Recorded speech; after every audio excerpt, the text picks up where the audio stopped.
Everyone, welcome to the Orlando Sentinel's editorial board interview with candidates for mayor of Oviedo. This is a city that has seen rapid change over the past few decades, and today we'll be hearing from candidates who witnessed a lot of that change firsthand, growing up here and then serving as residents.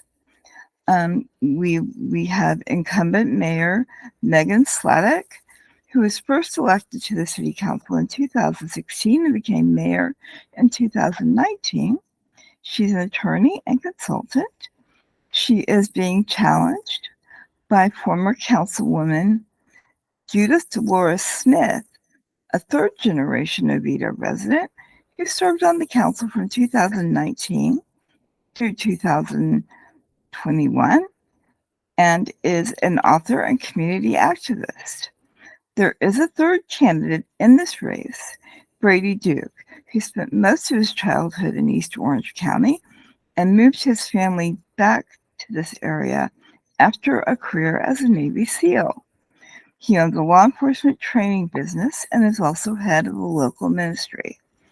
We had hoped to have all three candidates with us, but heard from Mr. Duke this morning that he has a work conflict and would be unable to make it. He does have a website, bradyduke4mayor.com, if you want to know more about his candidacy. And he may still join us in progress, and we'll work him in. But I'd like to, for now, jump right into questions. And we will start with Ms. Smith. The city will soon wrap up the 2024 revision of its land development code following last year's revision of the comp plan. Do you think the roadmap for Oviedo's future growth and infill development is realistic? I'd like to start out with giving you my campaign slogan. Let's change the conversation. I think that, and I know that what we're doing is realistic. The concern I have is that I think we have been concentrating too much on past, how can I say it, past campaign slogans or campaign conversations. And that's why I think that it serves us no good to not go toward the future. And going toward the future means having a different conversation. I think what we have in place is adequate, but I think we need to go beyond that and how we look at how we're going to grow. And that growth is not necessarily a bad word. That growth is necessary for cities to continue to develop and not die. One example I like to use that I was talking about with my husband is without growth, one example I like is Highway 66, Route 66, when people were taking that route out to the west and everything. When they put in interstate highways, those small towns did stop growing because there wasn't that traffic that goes through there. So growth, again, it's not bad. Growth is good. And I think we are in a good position to head toward the future, a good future. Thank you. Thank you very much. Mayor Sladek, could you give us your response to that? I think our plan came after a lot of public input, so it was very thoughtfully done. And there was not a single person who spoke in opposition of our current comp plan when it was adopted about a year ago, last June. So I think it's a good plan. We got a solid path forward, and I'm all for it. I can pop in with a growth-related question. I know the Oviedo Mall has had quite a journey. Back years ago, when my now children were little, we would visit the mall. It was packed. They would climb up that giant tree in the play place in the food court. Like many malls, it has fallen on hard times. And I know there's been a lot of talk in Oviedo about what that should look like in the future, and that that sort of planning has already begun, but I'm wondering sort of what you think should happen, and specifically what role the city should be playing in that future development. And I guess we'll start with you, Mayor Sladek. Well, it's privately owned. So the only intervention that the city has is whether to change the rules surrounding how it can be used. So originally it had to be a mall pretty much, and it had the little ring of townhouses around it.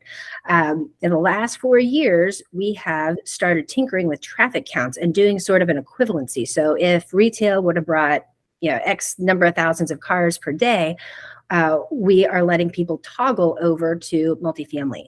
Right now, the mall is about 95% leased out, according to the mall manager. And there's a lot of interest in people purchasing the different parcels, the out parcels that are available to potentially be developed as apartments. So we've already got approved the 350 apartments on the Macy side. There's another request on the other side for about 350 additional apartments. It's the grassy green fields where a lot of the youth sports leagues practice. So that would be a shift for our community, because right now that feels like a useful community space, and that would shift. But I think the role of the city in helping with the transition is to implement what our comp plan designated that to become, and that is something that has up to 50 units per acre. We are required by state statute to increase density incrementally every 10 to 15 years. And if we have to pick our poison, where are we going to put additional housing density? I can think of no less impactful place that is more prepared for it than at the Oviedo Mall. It's right there by 417. Okay, thank you very much. Ms. Smith. I think your question was, what role should the city be playing in the fate of the mall? Is that correct? Yes, ma'am. I would venture to say, based on what's been happening, because anything that happens with the mall is out of our control, whether any city government control. I believe they've gone through quite a few owners. And I believe the marketplace will determine what happens with the mall. As far as us having, we will make sure that our laws are followed, whatever they decide to do with it. But as far as I'm concerned, the marketplace should be the one dictating what goes on there, that will go on within the confines that we have set up as a city. As far as actively being involved, the market will not allow us to be actively involved. The market itself will determine just how quickly things go, how quickly development goes, how quickly development will not go. And it appears that the market has been pretty brutal all around the country, because prices are going out of sight as far as construction prices. So again, we've already done our part. Let's put it that way. Now it's up to the marketplace to determine how that project will go ahead. Okay, thank you. Thank you. I have a follow-up that plays into part of especially what Mayor Sladek mentioned. Simple question: is Oviedo properly meeting the challenge of affordable housing? No, absolutely not. How should it change? How should what are the next steps? So there are limits to what can be done given how our comp plan was approved. I lost the vote. I lost it fair and square. I fought hard for more opportunities to diversify housing types within neighborhoods that don't have HOAs. But given what was ultimately adopted, and I think it is only fair to the people of Oviedo to stick with it, we pretty much took all the density and we stacked it in apartments and froze everything that's single family as being perpetually single family. What we did allow, and this is previous to this comp plan, which was adopted about a year ago, we allow accessory dwelling units. So that really is going to be our best tool for city-driven stuff, and we could come up with some pre-approved housing footprints and try to encourage people to maybe build some ADUs. But at the end of the day, I think the state coming in and doing the Live Local Act, that is going to have an impact, and it's going to do some things in some cities that may have wanted to resist it that will probably be good. So I'm looking forward to some more creativity. Thank you. Ms. Smith? I believe the fact that the city is even discussing affordable housing is terrific. Now, what's the definition of affordable housing? Are we talking about affordable housing for a few members of the community or affordable housing for all the citizens of the community? I would dare say that affordable housing, by its definition as we're talking now, will affect all of citizens. It doesn't just affect the small group. All of our citizens are going to be affected by the price of housing. Now, how do we decrease the price of housing so that all citizens can afford it? I'll give you an example. The people who may have limited income, one suggestion I would do is to somehow encourage businesses or schools to come and help them increase their ability to earn a living so that they could possibly afford the prices that are in Oviedo. The ordinary citizen, the middle class, how do we help them?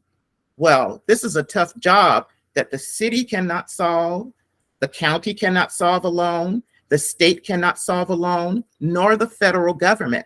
Why? Because it's market driven and the market is exploding. The thing we need to do is, again, address it, but we will not fix it alone. And another big challenge that cities across Central Florida face is maintaining a tax base that is a good mix of commercial, industrial, research-oriented, and residential. Do you believe that Oviedo is doing enough to maximize its proximity to one of the biggest universities in the country in terms of drawing research and high-tech development to the city? And we will start with Ms. Smith. When I was on council, one of the things I noted is that we have a huge simulation industry right in our backyards. And I made efforts to try and get that industry in the city limits, but not only get it in the city limits, but make use of it while it's outside the city limits at UCF. And one of the things that I was trying to let people know is that there's this huge industry, and Valencia Community College has a program where you can get certification in cyber security. And a lot of people didn't know about that. And you could make $34,000 with a certificate. I think it takes 10 months. So one of my things was to educate the community that there are high-paying jobs here that we need to tell our young people and old people alike, because that would be great. And also try and make an effort to find space within the city to bring the industry within the city. And I was on the cusp of doing that and still am. I have some ideas about it. But I think the mere discussion of the fact that we have UCF out there, we have a $6 billion industry right next door, that begins the discussion. And yes, we are doing what we need to do. We're discussing it. Thank you. All right, Mayor Sladek. So this is a market-driven question. It does not make any sense for a tech industry to come and rent space in Oviedo because the rents are too high. So it's a market challenge that I don't really know how to overcome unless people can start making things in their houses. If somebody's going to come, like we've got a guy who runs a thing down in Research Park. He lives in Oviedo. He looked for space here to rent and then to buy, ultimately built a space in Orange County because it doesn't make any sense to build here. The rents you get for luxury apartments in Oviedo are about 4 times as high as what you get for commercial space. So even if you could afford to do it, it wouldn't make financial sense to do it. So I guess getting back to the question, are we taking full advantage? Well, for cultural purposes, yes, we can go down there and we can enjoy games and great theater. And my daughter is at a class right now, dual enrolled at UCF, and goes to Seminole County Public Schools for the rest of her classes.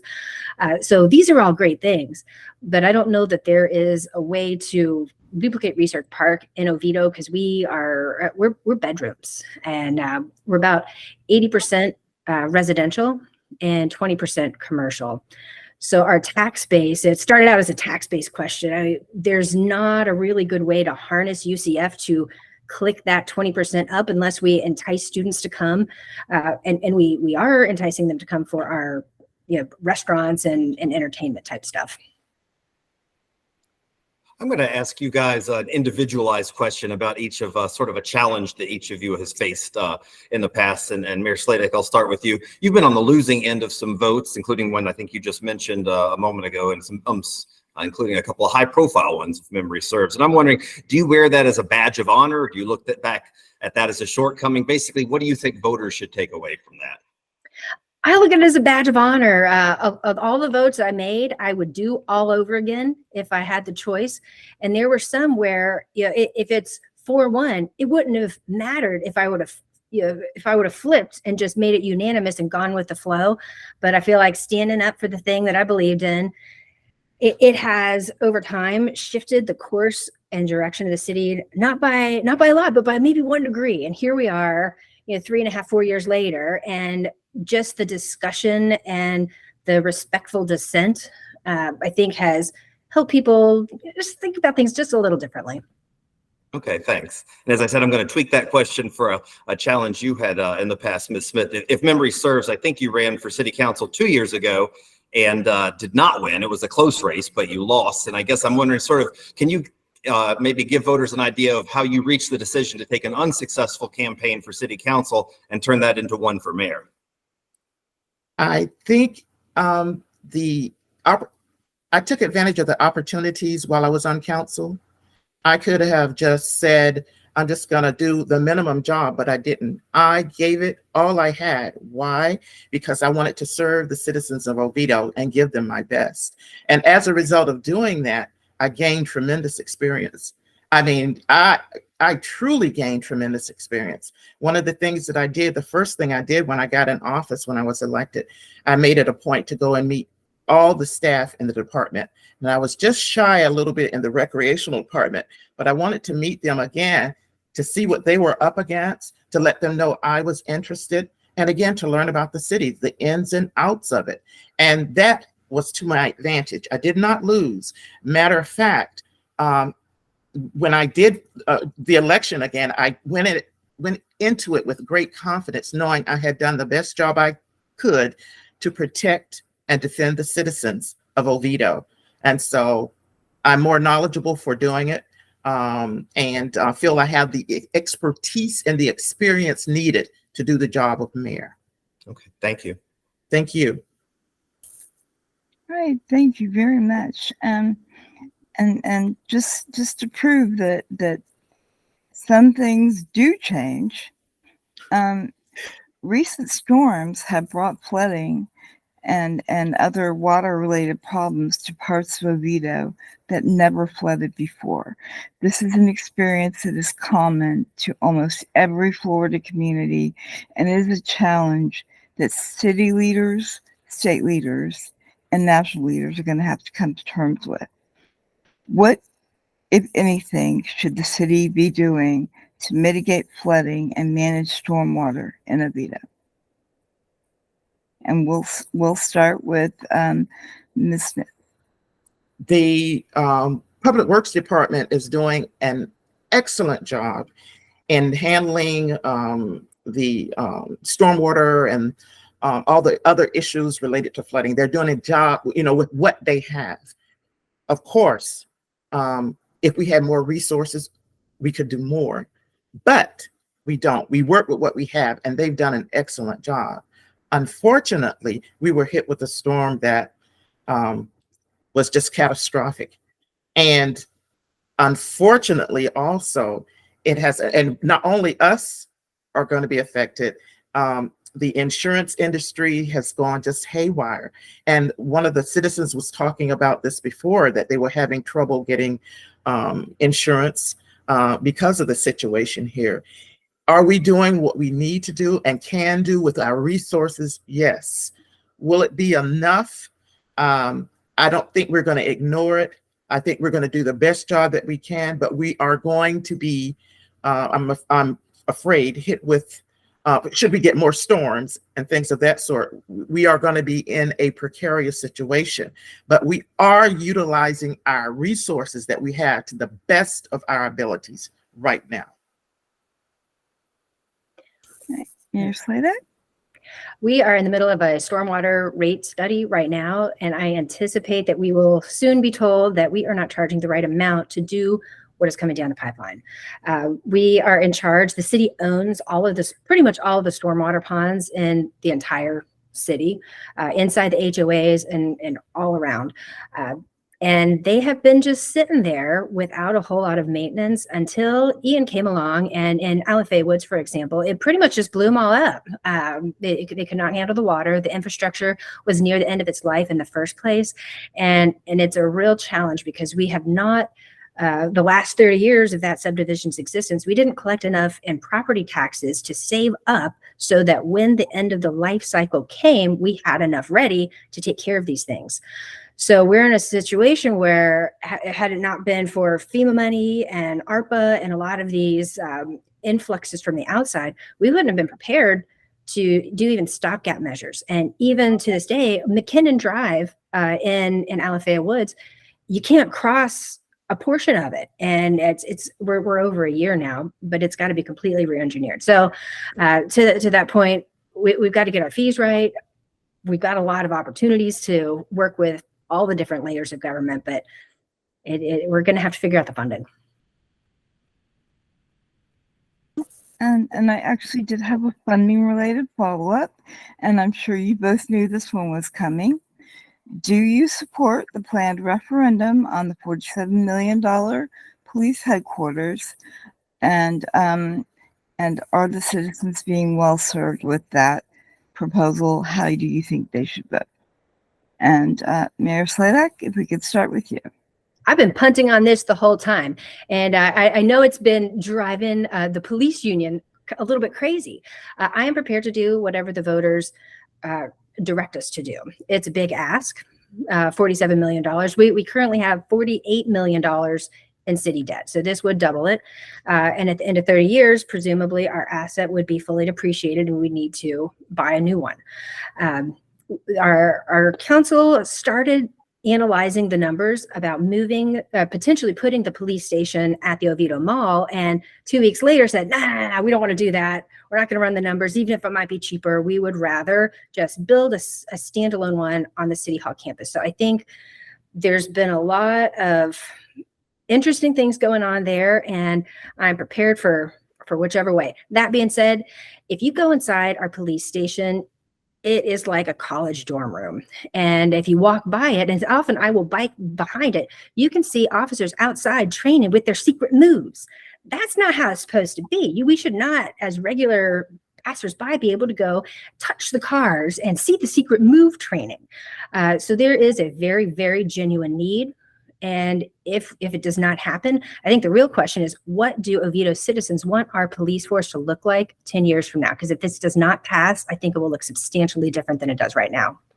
If I could just follow up, I took away from Chris's question that you were conflicted and see a need, but there's gonna be a vote, right? So There'll be a vote. And I know you said you're gonna support the vote, but how are you going to vote? Honestly, I haven't decided yet. I'm leaning towards a yes, though. Okay. But it is a big ask. I am discouraged that my colleagues would not run the numbers on the mall, and very hesitant about how the budgeting would look, because that's a really big ask. We started out with 11.4 million, and now we're at 48 or 47. Thank you. Okay, and Ms. Smith, since we gave the mayor a little extra time on that question, Jay will give you a little extra time as well. A little extra time too. Okay. Yeah.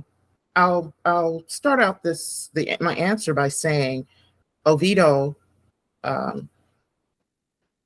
is not the city that I grew up in. Oviedo, I grew up in a village of about 2,400 people, and we had one police officer. We have about 40,000 people, I think, right now. And the role of government, as I see it, is to protect and defend the citizens. As we move forward, as our population increases, as we get people from all backgrounds coming here, we have to think to the future. As much as it may pain us right now to spend this extra monies in order to build a police station that the experts are including people intimately involved in this say we need, as much as it may pain us right now, not to do so now, plan for it, and to implement it down the road, we will regret that we did not plan adequately. Because again, like I said, our main goal as government is to protect and defend the citizens. One of those things that we use in protecting and defend the citizens is our police force. And they need adequate things in order to support them. And one of the things I think that we forget, yes, the building that is currently there is not adequate, number one, because when in our police force, and I'm not excluding the fire and safety and rescue, but when they go through catastrophic situations, like when they see an accident where there's a fatality, or where they're involved in other things like domestic abuse, they don't have a place to come and debrief and to come down. And so if we would like an adequate police force, the building would help our police force to be all that they can be. So that was a yes, right? I thought I said yes at first. Okay, Did I not say yes? came out and said And I'm unapologetically Okay. for it. If it seemed like I was perseverating, I was explaining my Okay. yes. Thank you. You're welcome.